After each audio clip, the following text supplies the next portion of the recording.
ڕێز و سڵاوم هەیە بۆ بینەرانی خۆشەویستی ڕۆژهەڵات تێوی. ئەمڕۆژ من فەرشادی مستۆفی زۆر پێ خۆشحاڵم کە لە خزمەتی ئێوەی ئەزیزدا. هەروەکە ئاگادارن لە 1 ساڵ یا نزیک بە 2 ساڵ ئاڵوگۆڕێک زۆر لە منتەقەی بەتایبەت ئەو منتەقەی خاوەرمیانە و مناتقی کوردنشینی خۆمان بە وجود هاتووە. نیروی فاشیستی و تروریستیک لە منتەقە دروست بووە بە ناو حکوومەت ئیسلامی عێراق و شام یا ئەوەی کە مەشهورە بە داعش و مەترسی زۆرێکی بەسەر کوردستان و مناتقی کوردنشین دروست کردووە و ئەمە بووە بۆ کە وەزعیەتێک نابەسامان بەسەر خەڵکی کورد لەو مناتقە کە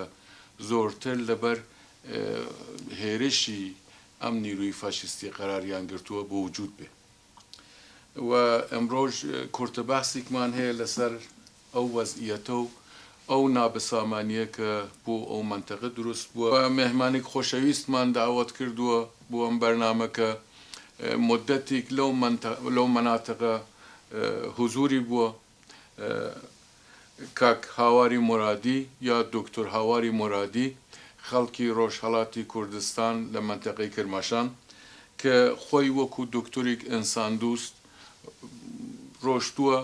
لەو مناتقەی جەنگزەدە و لەو مناتقەی کە ئەم نابەسامانیە بەسەر خەڵکی کورد لەو مناتقە هاتووە، خۆی حضوری بووە،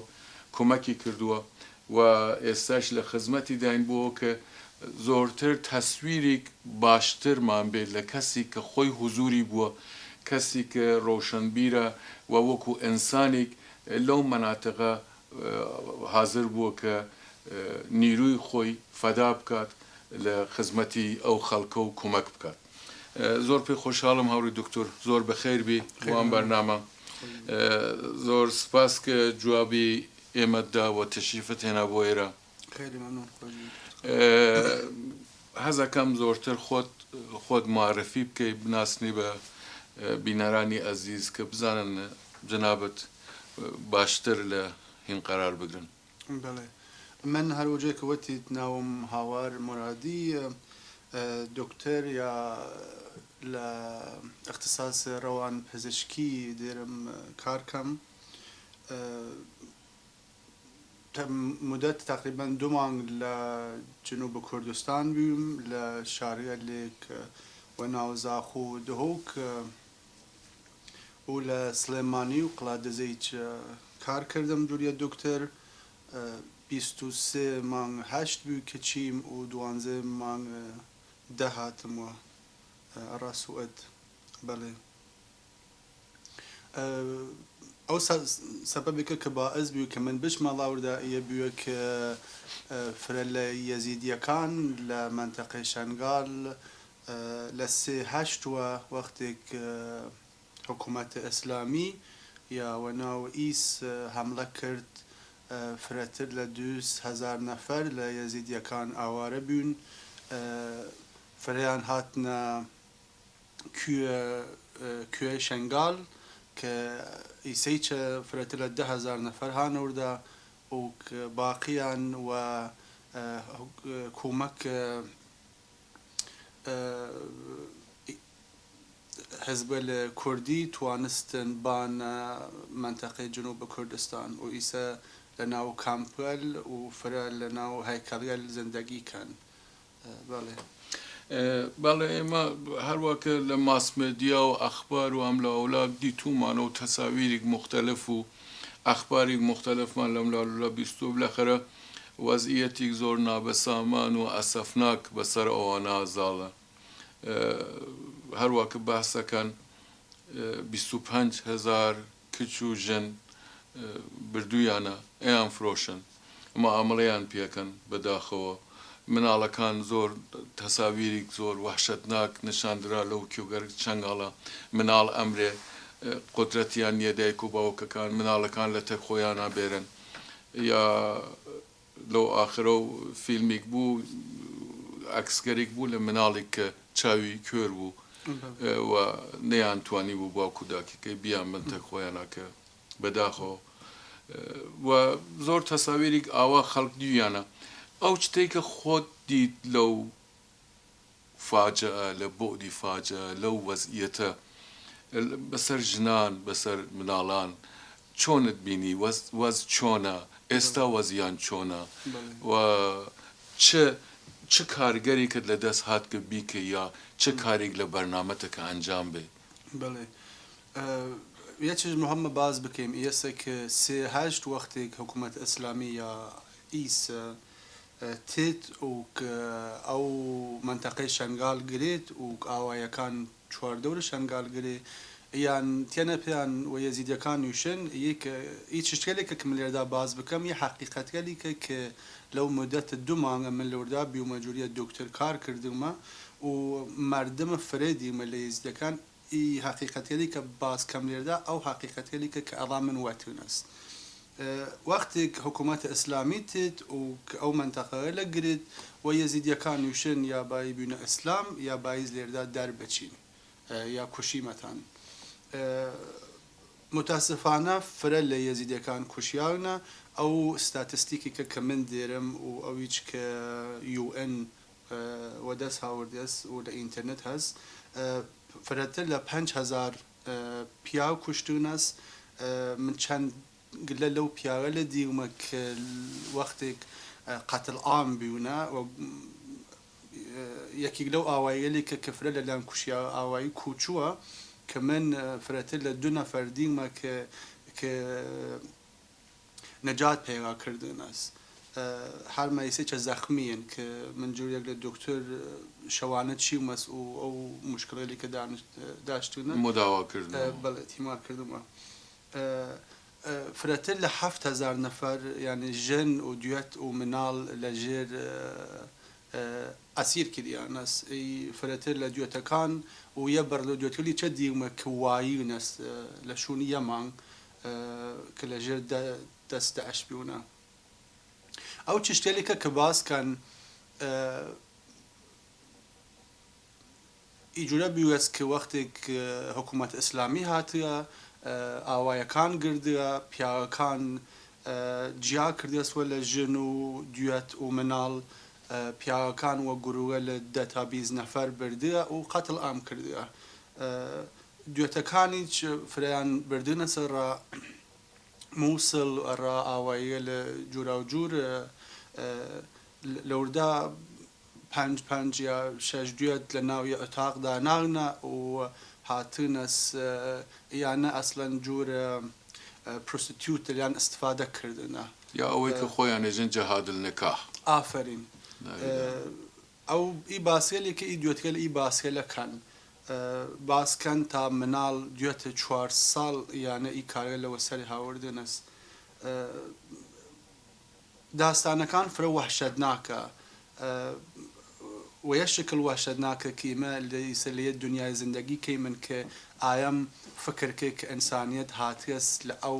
لە ئەو بارباریزمە جێهێشتە و هاتیمەسە یەشون کە ئیمە هەرچی ئەنسانە و ئەنسان دووری من متاسفانە وەختێک هاتنە یانە نەتوانستنە یەکسەربان نەجاتیان بود فریان لە کوێی شەنگال بیونەست لەوردا وەزیەتێکی نائەنسانی داشتونە و مدەتە 10 ڕۆژ لەوردا بیونەست بێ ئاوی و بێنانی ئەو شتێکە کە من ژنەفتمە فرە داڵک مەسڵەن خۆتکوشی کردووە چووکە ئاو نەویە مناڵەیە لە فرە بیوچک داشتونە وەخاتریە کە مناڵەکان خۆیان نەوێنن چین لە کوێوە خۆیان خستنە سەر خوار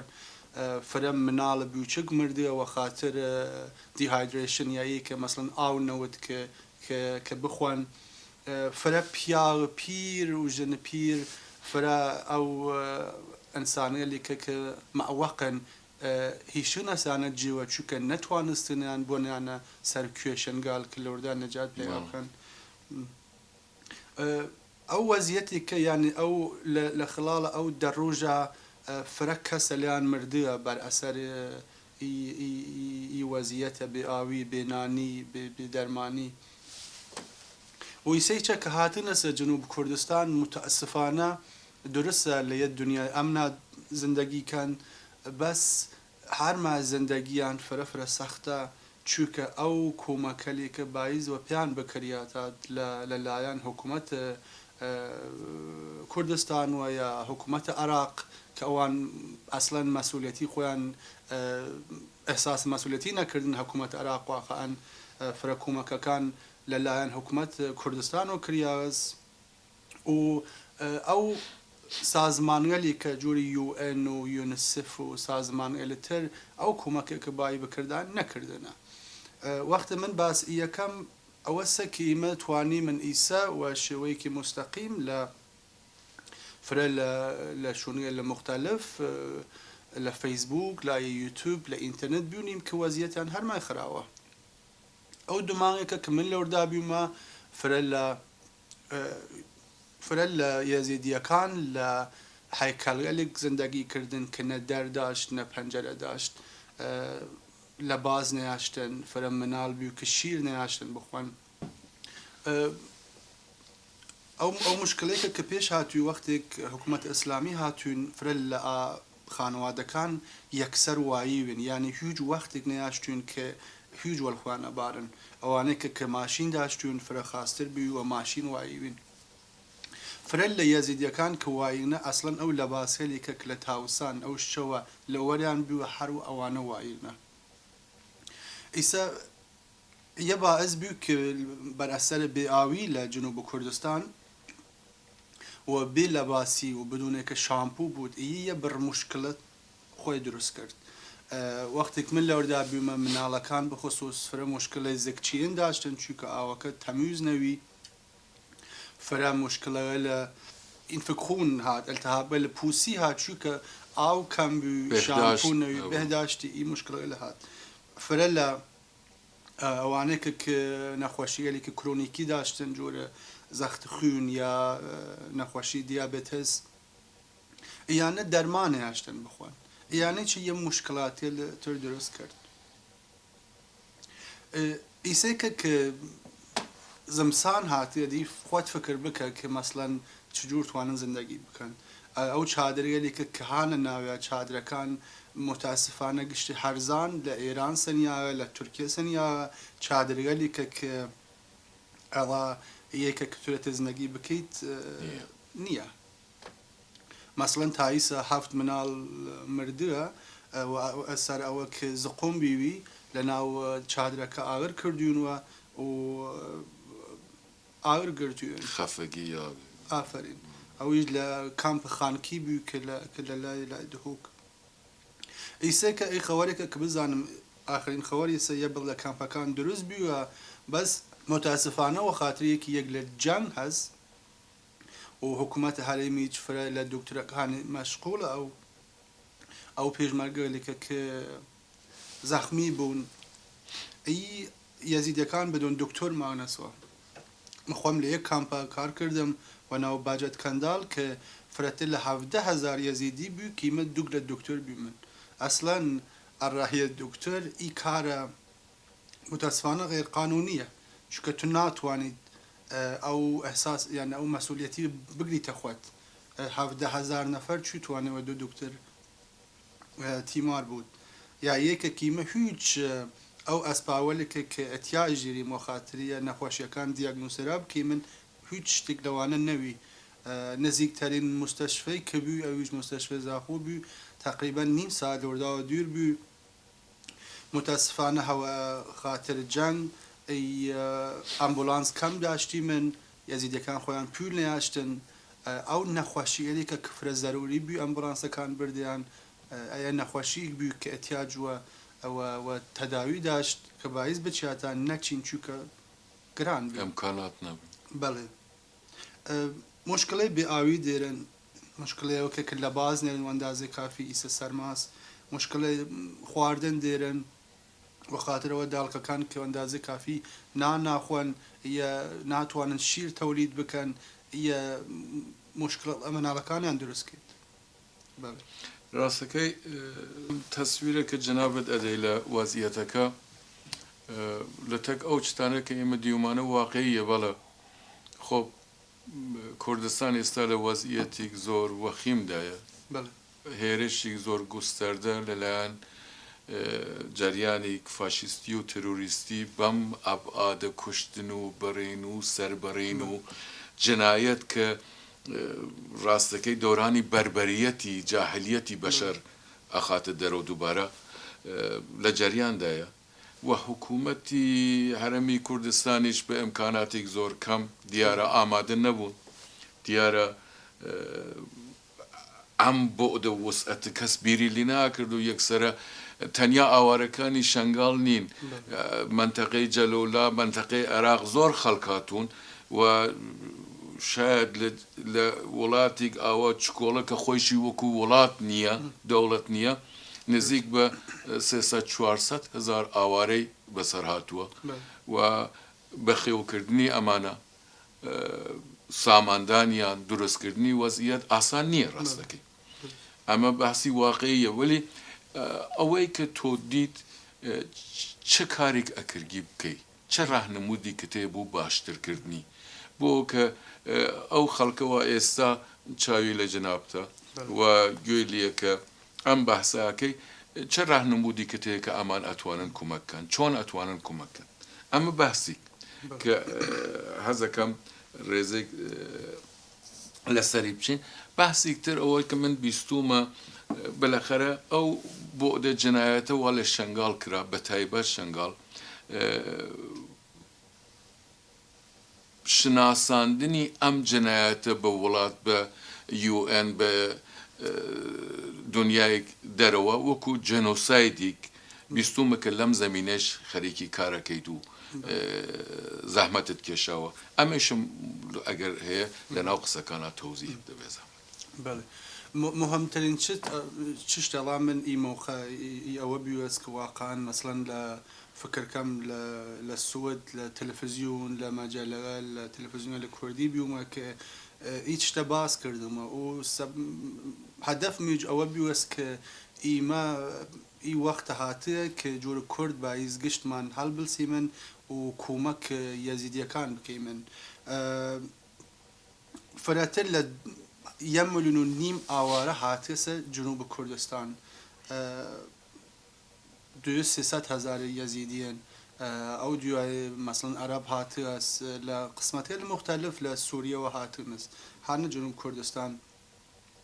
وەزیەتیان واقعان فرە خراوە ئەیە وەزیەتەکە یعنی خراوتریش بوو چونکە خاتری زمسان هاتە ئیسە لەبەردا لە کوێ شەنگاڵ وەفر بوو یەک دو ڕۆژ لێوە عەکسەکانی هەست واران فرێک وارێ لە جنوب کوردستان ئێمە چی توانیم کۆمەکیانە بکەین من خۆم هاتمەسە ئەو نقطە کە باوەڕ ناکەم یەک نەفەر یا دو نەفەر یا 100,000 نەفەر بتوانێت کۆمەک بکەیت هاتمەسە و باوەڕە کە ئیمە باعث ئەو کۆمەکێکە کە سازمانگەلێک گەورەی خێرخوا کە هەدەفیان کۆمەکردنە چوو باعث بایم یانە فشار باری مەسەریان کە کۆمەک بکەن ئەو کۆمەکێکە ئەو پولێکە کە چییە سەدای ئاوارەوە لە ئایەوە شێوەیەک دروست سەرف بکریاتان کافی بوو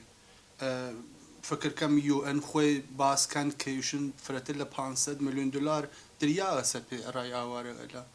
ها لە کوورە مەسڵەن ئەڕا من فرەتجی سوالە کە UN ئی سازمانە گەورەی کە چەندها ساڵە کە کاری یەسە چی هاتیە فکر کردێسوە چادرگەلێک کە باعث ئەسلەن لە تاوسانیش استفادە نەکرێت ئەڕای یەزیدیە لە سندگە چادرگەلێک کە باعث بیوە مەسڵەن مناڵە یەزیدیەکان لە ناوی ئاگر بگرن بمرن ئەو متاسفانە حقیقت ئەوەسە هیچ سیستمی وجود نیاشتێت لە تەمام عێراق و جنوب کوردستانیش هەرو قسەیکە کە تووەتیت ئەو ئامادەگیە نەویگە بەس ئایم توانێت سیستم دروست بکەیت هەر یەکە کردنەویە و مانا نییە کە باعث دینەوە یعنی لە ئی وەختە ئایم توانێت سیستم دروست بکەیت کە ئەڵا ئایندەی کوردستان و کولی و جنوب کوردستانیش مثبت بود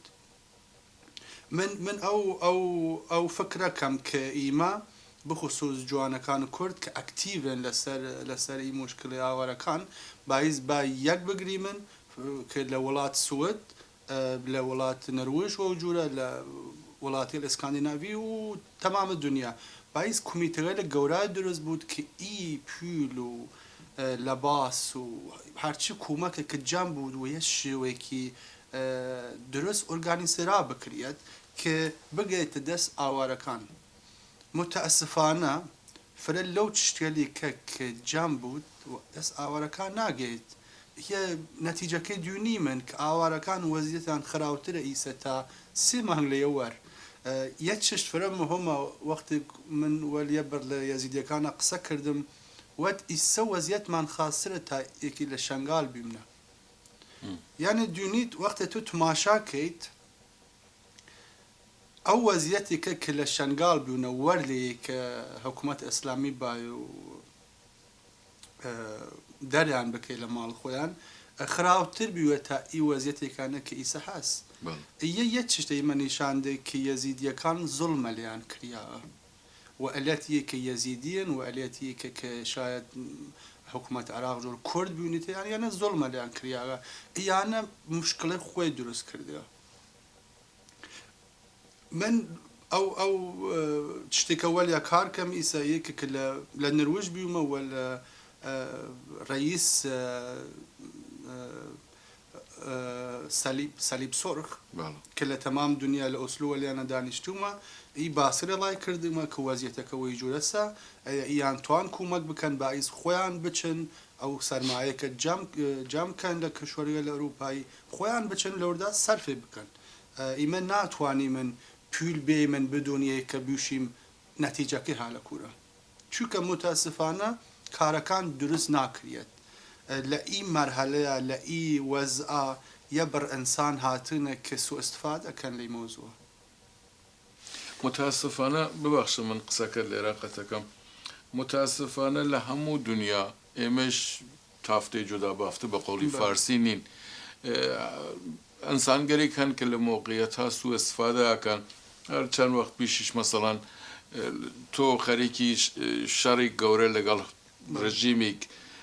یا جەریانێک زۆر فاشیستی و دەڕەندەی نەوتی پێفرۆشن مەسەڵەن جەماعەتێک ئەم سوء استفادانە ئەمانە بەداخەوە هەیە وەلی ئەو بەحسە مۆتەبەرترە کە بەدەلیل ئەوەی کە سیستم نییە کومەکەکانی زۆر هەدەفمەند قەرار ناگرێت.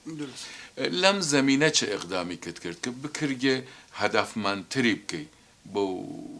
ئەمە بیشتر منی جار باز ئەوەکەم ئیمە باید بتوانم یە سیستم تازە دروست بکەین ئیسە سیستمەکە ئەوەسە وەختی تو کومەکێکیت باعث ئەو کەسێکە کە کومەکەکە دەیتە پێ و پێ بیوشیت کە من نەتیجەی ئی کومەکەتوام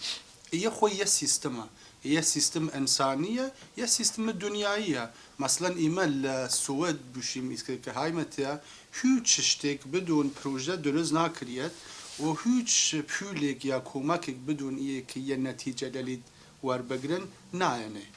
ئەڕاچە مەسڵەن UN یا سازمانەیە لەتر باعث بتوان ئی کومەکە وەربگرن و ئیمە هیچ نەتیجەی گەلدانە یعنی نەتوای من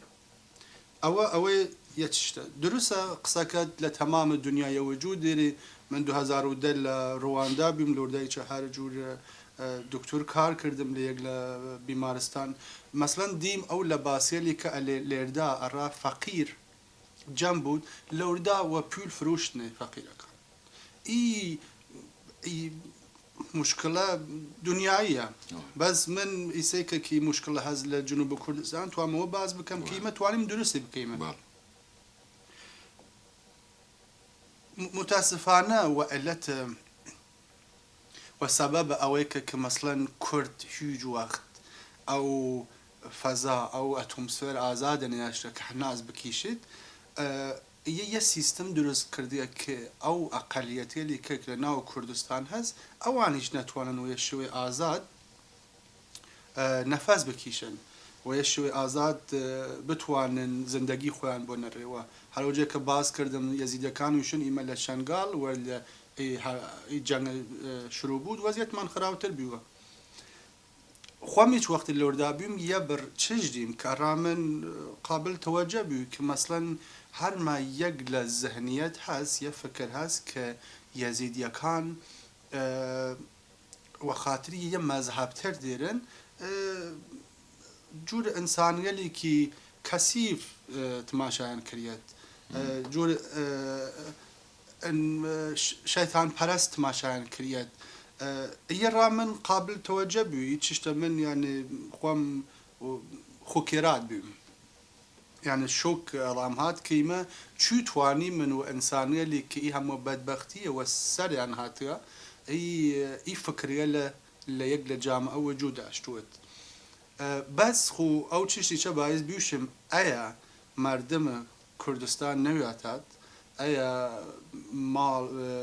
مناڵ و پیا و ژن شارەیە لە جنوب و کوردستان نەوێتات یەزیدیەکان گشتیانی سەر لە بین چوین من خۆم مناڵ دیمە مەسڵەن لە زاخوو 10 ساڵی بووە کە هاتیە ئەو یەزیدیەلی کە یە ماڵ لەلایەن زندگی کرد قەزاڵیان هاوردووی لە باسەڵیان هاوردووی ئەو حەقیقەتە هەست بەس من وەخاترەوە باس ئەوە کەم کە یەک لە فکرە کە وجود دێرێت ئیمە باعث بای وەلیا وەیە شێوەی زانستی کار بکەین کە نەمینێت چونکە من زانم ئەیە تماشای جەنگ جەهانی دوێم بکەی چوی هیتلەر هات چوی 10 ملیۆن یەهودی لە بین برد یەک لە ئیدیە فرە سیمپل بوو کە یەهودیەکان هینن یەهودیەکان باعث لە بین بچن چونکە ئەوان کەسیفن ئەوان ئیمە ئاریایی من ئیمە خاستری من ئی فکرە لەسە کە توانێت ملیۆنها نەفەر لە بین بووی ئی فکرە لەسە کە قدرەتدا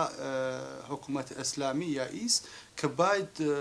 5,000 یەزیدی بکوشێت 200,000 ئاوارە بکەیت 7,000 دوێت بۆیت کە خەرید و فروشە پێیان بکەیت ئی حەقیقەتە هەست ئەو سوالەکەتیج یەکە کە چجور ئیمە باید وەل ئی کوشتنی یەزیدیەکانە و یە شێوەی زانستی کار بکەین کە وە جەنوساید بناسریەت من خۆم ئەکسپەرت نییەم لەسەر جەنوساید بەس خو برادێرم کە لە دانشگای حاڵە لە ماکس پلانک ئینستیتیوت لەوردا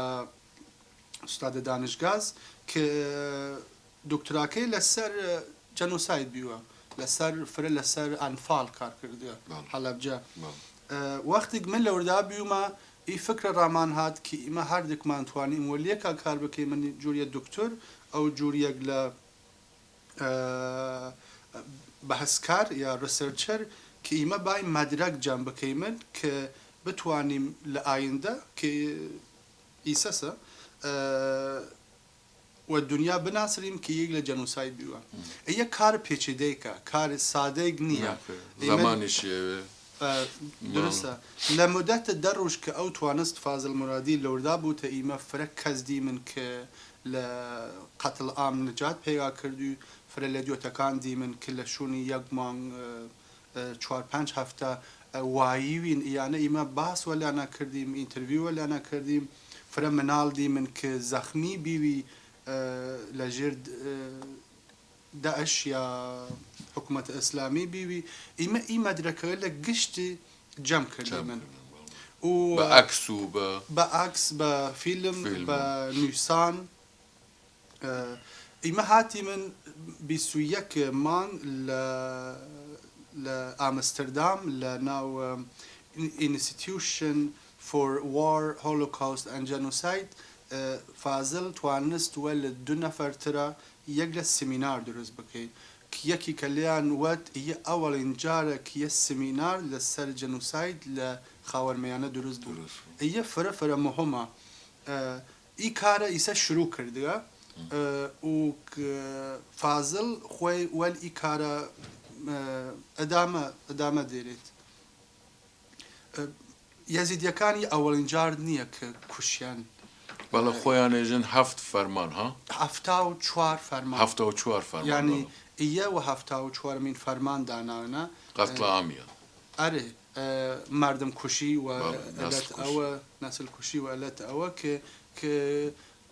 ئەو فکرێکە کە حکوومەتە ئیسلامیە داعش دێرێتی ئیان ناتوانن یە قسم لەو پی نەبوون لەو قسم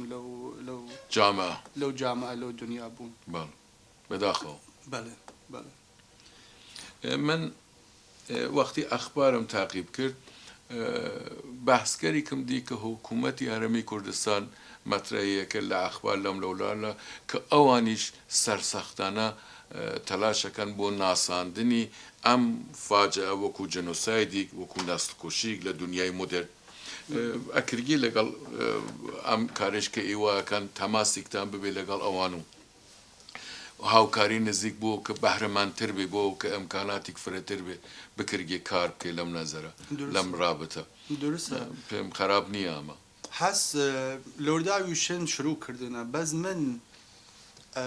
متاسفانە حقیقت ئەوەسە کە وەختی من لەوردا بیمە ئەو شێوەی فکرکردن کە ئیمە لە ئەوروپا لەلێ مەسڵەن نەڵامان هەستوانین فکر بکەین و ئەو شێوەی فکرکردنە لە عێراقیا بخصوص لە جنوب کوردستان نییە ئەیمە لەوردا سیاسەتە کە فرە قدرەت دێت من ناتوانم من یە ئینسان علمیم ناتوانم بام وەر سیاسەتە کە هاچ شتەکان بکەمە سیاست ئی کاریە لە یە ئەکسپەرت خۆی توێت یە ئینسانیە لێ توان کە شەو ڕۆژوە لیا کارکەن من ئەو شێوەیەکە کە بیونم هاوکاری ئایم توانێت بکەیت بەس ئایم ناتوانێت هیچ شتەباری بکەیتە سیاست تو وەختێک هاوردیت هیچ شتەکریتە سیاست یە خۆی لە بین چوت ئیمە باس کردیم لەوردا وەختێک لەوردا بیم نەفکرکەم یەک لە چەند جەلەسەیەک بوو چەند نەفەرێک هاتوون حکوومەت هەرێم ناویان یەکە لەسەر یەک کار بکەن فکرکەم من ئومێدم فرەتر هەز و ئەوە کە توتیت لە ئەو شوونێکە لە ئامستردامە کە لەو شوونێکە کە جەنوسایت دەرز دەریێت جەنوسایت زندگیانە مهمترە تو لەوردا لەسەر جەنوسایت قسە بکەی تا یەکە بای لە پارلەمان یا سیاست مەدارەکان لەسەر قسە بکەن من جووری یەک لە ئەنسانێک یعنی یەک لە دکتۆر ئومێدم فرەتر وەوەسە کشت کارەکان و یە شێوەیەکی ناتوان وشم ئەوروپایی بەڵکو شێوەیەکی دنیایی کە ئیسا درستە کارەکان بکرێت تاوە شێوە قەدیمیەکان کە متاسفانە فرە لە کارەکان لە خاوەرمەیانە وەو شێوە بڕێتە ڕێوە وەو شێوەیەکە کە 50 ساڵ لێوەر کارکریاوە هەرمە وەو شێوە کارکریێت شێوەیەک ئاکادمیک و مۆدرن و متاسفانە نییە ئینسانی بیشتر مەدی نەزەر بوو تاوەی کە سیاست دەقیق بووتیا و بەرجەوەندیەکانی ئەحزابەکان و بەداخەوە ئەمە شاید لە مەناتقی ئێمە ببێ بەداخەوە هەتا لە ئەخبارەکان و لە ئەمانەش ئەبینین کە زۆرتر لە بەعزی جێگە مەترەحبوونی ئەحزابەکان زۆرتر مەترەهە تا هەتا ئەم وەزعیەتی جنایەتە بەم شکلەکە دروست بووە و متاسفانە وەلی ئەو شتێکە هەروە کە خۆت باست کرد منیش هەزەکەم لێرا شتێکت باسکەم لە ئەخبارە لەم لاولۆلا بیستم مەسەڵەن لەو کچانە یەزیدیانە یا ئیزدیەکان کە دروستترە بێژین ڕزگاریان بۆ لەو نابەسامانیە لەو بەدبەختیە لەو فلاکەتەوە بەدەستی داش بوون کە هەر 2 ساعت چەند ساعت چەند شەو بەلای پیاەک یا ئەو شتەیوا خۆیان ئەڵەن جەهادل نکاح ئیسفادی جنسیان لێکراوە و تەجاوزیان پێکراوە بە لەش و فکر و وجودیان وەکو ئینسان ئەمانە ڕزگار بوون لەو نکبەتە ڕزگار بوون هاتوون بۆ مەناتقی کوردستان باوکو دایکیان پێیان ناکەن خزم و کەسیان پێیان ناکەن یا لە بین چوون یا کوژراون چەند مۆردێک بووە کە بەداخەوە خەڵکەکە ماڵیان پێ نەداوە بکرێ لەبەرەوەی کە ئیزەدین بەڵام ئەمە بۆ ئۆدیک چکۆڵەی قەزیەکەیە لە بۆ ئۆدیک زۆر گەورەترە بینی خەڵکی کورد بە ئام دەرگای ئاوڵەیە هەمویان توانیویانە بە ئارامش بێن بۆ مەناتقی تری کوردستان و هەروەش کە خۆت باست کرد خەڵکەکە لە بەشی خۆی باوجودەوە کە خۆشیان لە تەنگنان خۆشیان وەزعەتی باشیان نییە بودجە نییە حقوق وەرنەگیراوە زۆر مشکلاتی تریان هەیە لە دەمی خۆیان لە ژیانی خۆیان ئەوەی کە بوویانە بەشیان کردووە. چه کارێکە توانیوە لەم پرۆسە کە هاتیتە دەرەوە لە ئەنسجامدانە بە حساب دروستکردنە تەشکیلاتی ئەگەر بڵین وەکو جەمعیک دوکتۆر بتوانن زۆرتە چونکە بیستمە دووبارە ئەگەڕیتەوە ئەمشەو ئەگەڕیتەوە زۆر شانسمان هێنا کە توانیمان پێشلەوە لەگەڵ تا قسە و باسێکمان هەبێ چه کارێکت لەم زەمینە توانی وتە بکەیت کە جەمعیک دوکتۆر یا متخصص یا لەم زەمینە هەزەکەم لەمێش قسە و باسێکمان ببێت. درستە متاسفانە ئەو چ شتێکە کە باس کردی هەست ئەوە جێگای تەئاسفە کە ئیمە لە دنیایەکی مەسڵەن لە قەرنی 21 زندگیکەی من کە بایز ئەو شتێ لەنەوەت ئەو دوێتێلێکە کە من دیم کە فریان لەلایەن مشکلە لە سایکۆلۆژی داشتن یعنی نەتوانستن بخەفن نەتوانستن نان بخۆن هەمیشە حاڵەتیان گیریاوی فرە لە خەو هەڵسان خەوە لە ناخۆشتین تەنیا کەسێک واقعەن کۆمەکیان کرد خانەوادەکان خۆیانوی ئەوانەی کە خانەوادەیان ماوی یەک لەوانە کە 18 ساڵەوی کە نەزانم فرەت جال کرد چونکە تەمام خانەوادەکەی هەڵەژێر داعش لە ناو یەک لە پارک زندگی کرد ئیسا و لە ماڵ ماموویە وەختێک من دیمە یعنی جووری یەک لە دکتەر و یە جوور یەک لە ئینسان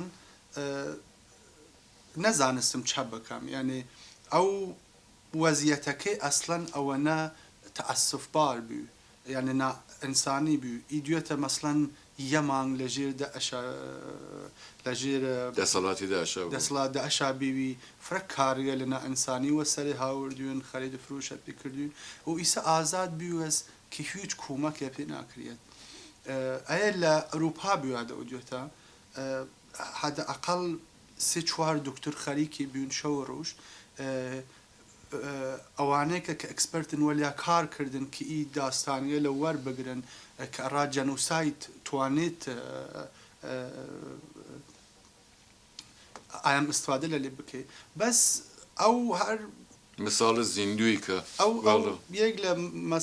مەساڵە زیندویە کە ئیسەی چە وجود دێت متاسفانە هیچ کۆمەکە پێ نەکریا نە UN نە ئەو سیستەمێکە کلۆردا هەست کە وجود نێرێت من ئەو فکرە کردم کە چەتوانم ڕای بکەم من مدەت 2 مانگ لێردا لەورە بیومە کارکردم هەرچی پیلویانە خۆمەویە کە خەرج کردم کە بلیت ساندم کە تاکسی لەوردا بچوەئی لە ئەو لە قەزا خواردن یە شوندانە پیمکلەتی بخەفم ئەوی مستەشفێ زاخوبی و ئەندازەی کافی خۆم پول نەیاشتم ئەڵای خەرج بکەم ئەو پولێکە کە توانستم وەلیە دوێتترە ئەویچ کورد لە ستۆکۆلم هاتوویوە ئی دوێتە بای بچولای دکتۆر خۆی یعنی گاینەکۆلۆجیست دکتۆری ژن یا بای فەحس بکرێت کە و باعث یە بەر خوێنویانە لەلێ بگرێت کە بزانێت تو ئینفێک خوێنویانە ڕای هاتیە یانە هیچ شتێکێکە کە توانستم ئەنجام دام پول خۆم و پول ئەو دوێتیچە کە هاتووە لە سوئد دوایی جوری یەک لە ڕەوان پزیشک من تماشای بکەم ئی دوێتە باعث یە شوون ئارام داشتوت هەدە ئەقەڵ یە ئەتاق داشتوت کە بگرێتە ڕاخۆی کە وەل خۆیان بوت هیچ شتە نەیاش لە ناو یە پارک لە ناو یە چادرە 8 متر مربع زندگی کردن و 1000 نەفەرتری لۆردا بیوە لەو پارکە وەختی هاتم فکر کردمە کە چوتوانە من کۆمەکی دوێتە بکەم ئەوەیە کە یا دوێت ڕەفیق دێرم ئەویچ دووست ئەزیزە لە ئۆسلو کە وەلای تەماس گرتم دوێتە کار کرد وەزە ئەکۆنۆمی خاسە یە هات ئەو فکرە کرد کە ئەو توانی کۆمەک بکەیت ئەو توانین ماڵانە کۆمەک ئیدوێتە بکەیت و ئەوە دروست کردی من کیسە مەسڵەن جوور چ شتێک ئەو ماگانە پول $100 ئەڵاو دوێتە هەندێت و کۆپی زندگی بکەیت ئەو چ شتێکیج ئەوەیە کە هاو وەکوومەکە ئەو دوێتە تواستم خانە ڕابوونمەوە دووک لە خانە دیمنوە بەس وەختێک خاون خانەکە زانستەوان یەزیدی نەپیانیانێ یە باعث بوو کە من دی نەچم وەشون خانەکە چکە منوەنە وەخت ناشتم متاسفانە دی ئەو کارێکە کە هەست ئیسا بچموە 100% دوێنمەوە دوێتە بزانم وەزیەتی چ جووریە یەک جگە تەعاسفە یەک شت منفیە کە زەرار فەرێک و ملەتە کوردێت ئەیە تو مەسڵەن لە هەر کەس بپرسی کە لەبارەی کوردستان یا کورد بزانی یوشی ئیوە ئینسانگەلێکین کە توانستینە ساڵهای ساڵە وە لە یەزیدیە وە لە مەسیحیەکانە نازانم جوورە تەنیا شوونی کە لە خاوەرمەیانە